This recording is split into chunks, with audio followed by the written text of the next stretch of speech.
Hey yo yo yo! Salut les turfeuses, salut les turfeurs, bienvenue pour un nouveau pronostic de Benoît Requin. Ok, place au pronostic du quintet du vendredi 7 juin direction Paris-Vincennes pour le prix Titania Trop Attelé, 2850 mètres, 16 partants, réunion 1, course 4, indice de confiance à 2 sur 5.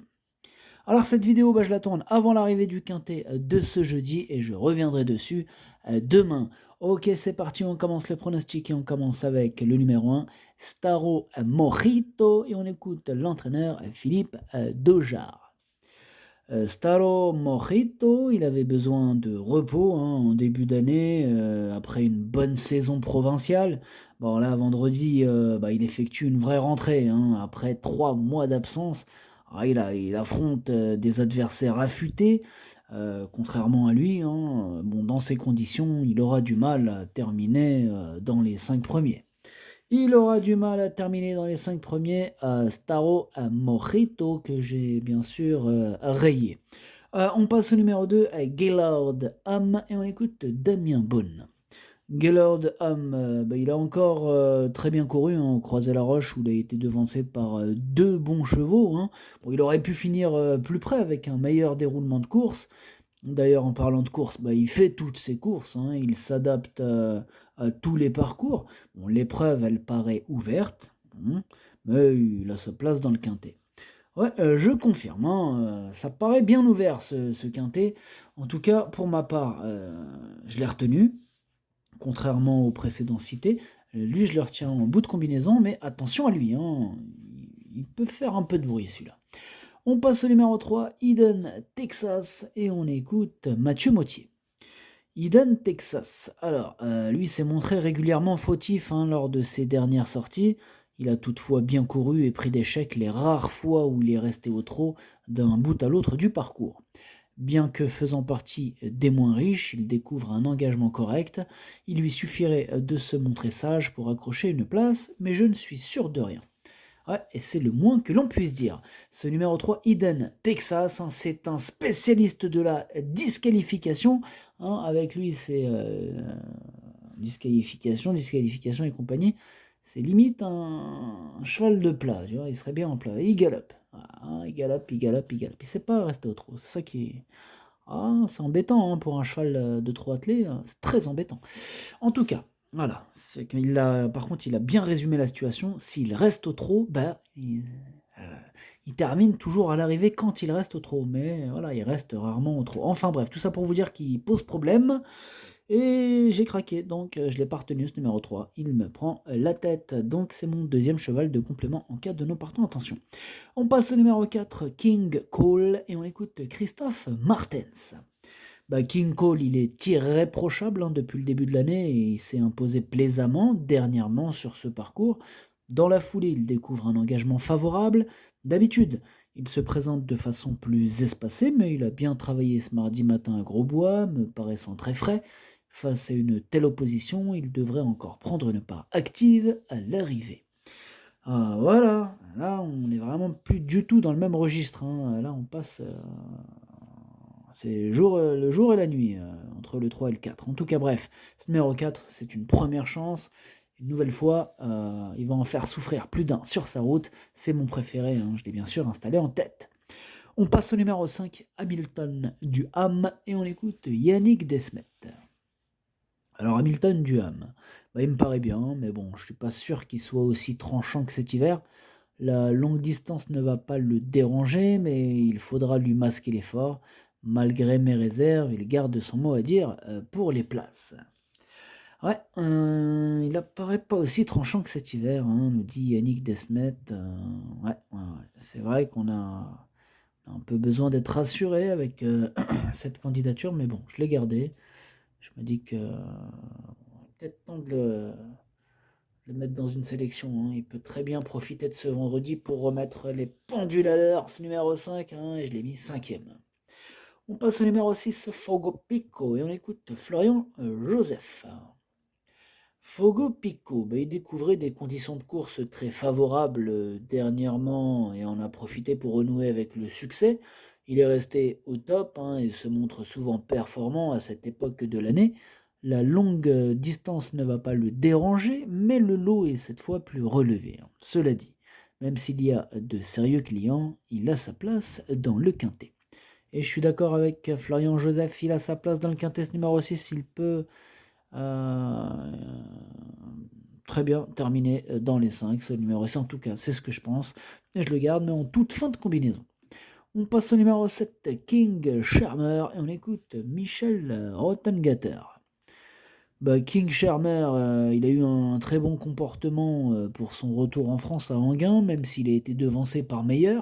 Bon, il n'aura pas les 6 ans sur sa route cette fois. Je le préfère nettement sur les profils plats. Bon, maintenant, il a déjà réussi sur la grande piste. Sur la longue distance, bah, il faut vraiment jouer petit bras.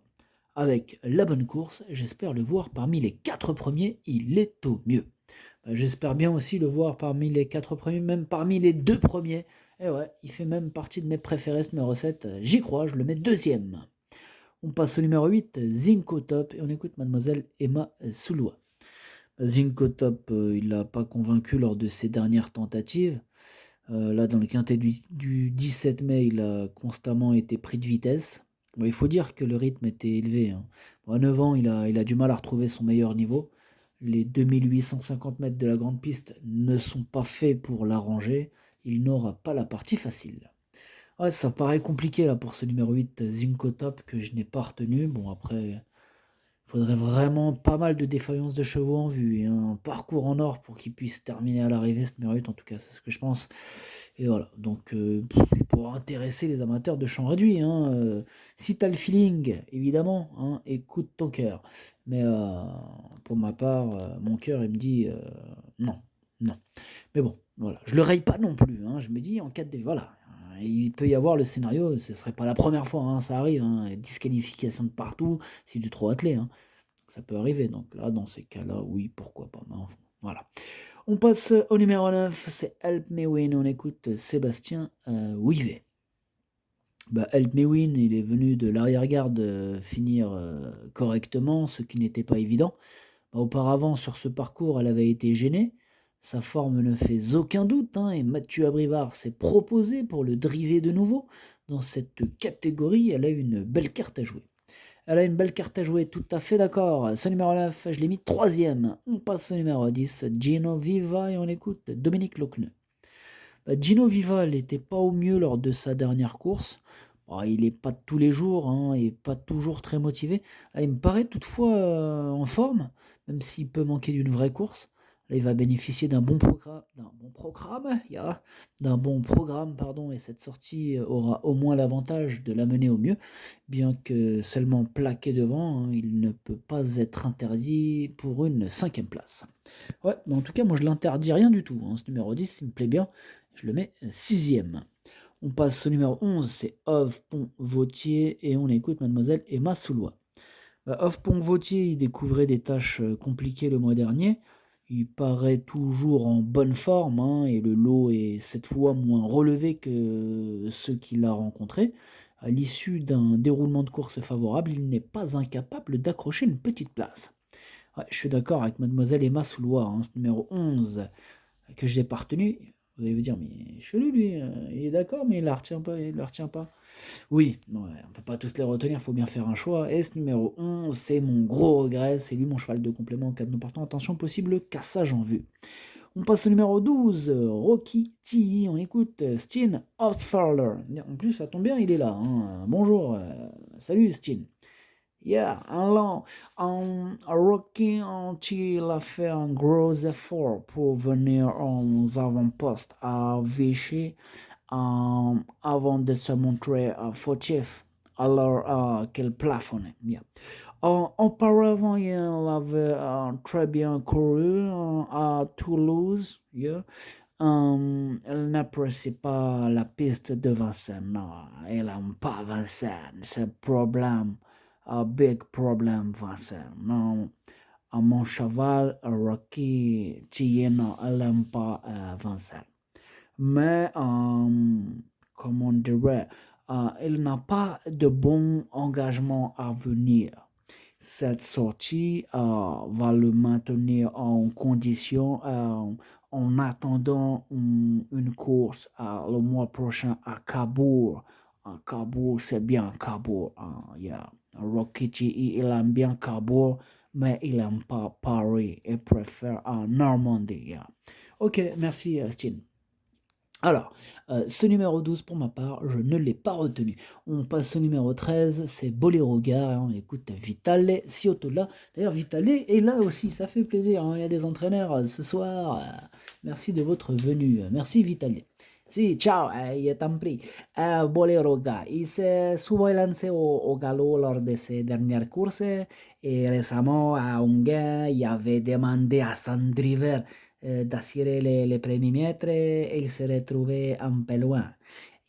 Cette course, elle a pour but de peaufiner sa préparation en attendant une prochaine épreuve autre montée. Maintenant, s'il fait le parcours autre, ça sera déjà bien. Ok, merci Vital et salut. Si, ciao. Alors, il n'est pas super chaud là, Vital et surtout là avec ce numéro 13 d'ailleurs, je ne l'ai pas retenu non plus. On passe au numéro 14, c'est Ops, et on écoute Laurent-Claude Abrivard. Ops, il a effectué une rentrée discrète la semaine dernière sur les 2700 mètres. Bon, cette sortie lui a fait du bien, mais bon, il ne va pas être métamorphosé à une semaine d'intervalle, hein. Pas de baguette magique non plus. Bon, ce bel engagement, il arrive un peu tôt hein, dans son programme, bon, c'est comme ça. Cela dit, dans cette catégorie, il peut accrocher la 5e, voire la 4e place si tout se passe bien, mais bon, guère mieux. Ok, merci Laurent-Claude Abrivard. Donc vous l'avez entendu, avec l'aide d'un excellent parcours, pourquoi pas une 4-5e place, mais il faudra vraiment, comme dit, hein, que ça se passe super bien. Bref, ce numéro 14, je ne l'ai pas retenu, mais c'est lui le chef, il est tout seul en fait hein, sur ma liste, donc il est automatiquement chef et capitaine. Hein. Automatiquement, quand tu es tout seul, tu as la casquette capitaine, c'est comme ça, c'est la règle de la liste des casseurs de tickets repérés, hein. Attention. On passe au numéro 15, Erégon de Jupy, hein, on écoute David Alexandre. Erégon de Jupy est actuellement en plein boom, hein, comme l'attestent ses dernières performances. Bon, il a fourni une excellente fin de course le mois dernier à Salon de Provence.